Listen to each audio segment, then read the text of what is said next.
এই শালা তুই কে? এই গলা ছেড়েন, ছেড়েন কইতাছি।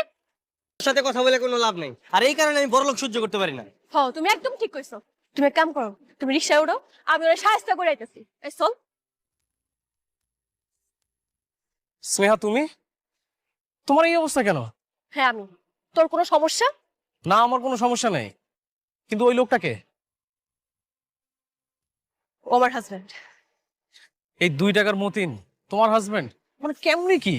ও 2 টাকার মতন নাকি লাখ টাকার হীরা সেটা আমি বুঝবো, তুই বুঝার কে?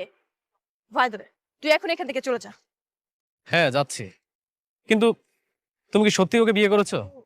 আই মিন, মানে আমার জানতে ইচ্ছা হচ্ছে, তুমি এত বড় ঘরের মেয়ে আর তুমি একটা 2 টাকার মতিন দিয়ে বিয়ে করছো আর আমার সাথে ব্রেকআপ করছো।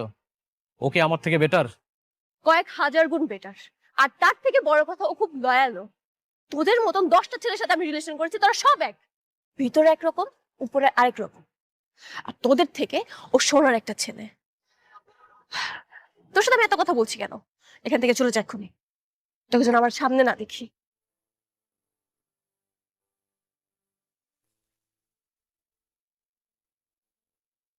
কি বলে? কিছু না, আর একটু জ্ঞান দিয়ে এলাম। তোমার কিন্তু হ্যাপি সাহস। তাই নাকি?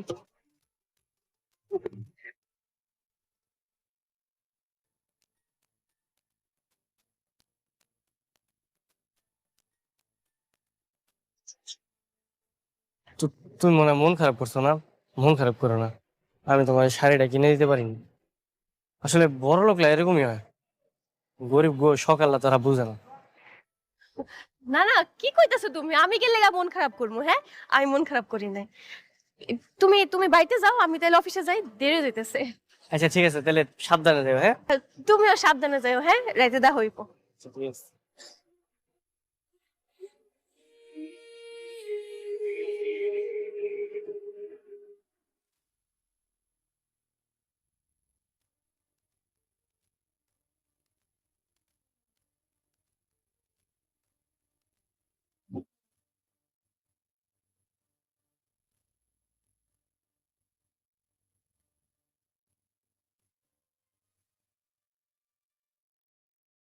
আপনার কারা এইভাবে কেন এসেছেন? কে আমরা? হুম? মনটা চাচ্ছে এটা দিয়ে পিটিয়ে তোর হাড্ডি মাংস সবকিছু আলাদা করে দেই। আর তোর সব সব আমি আগুন দিয়ে পুড়ে ফেলবো।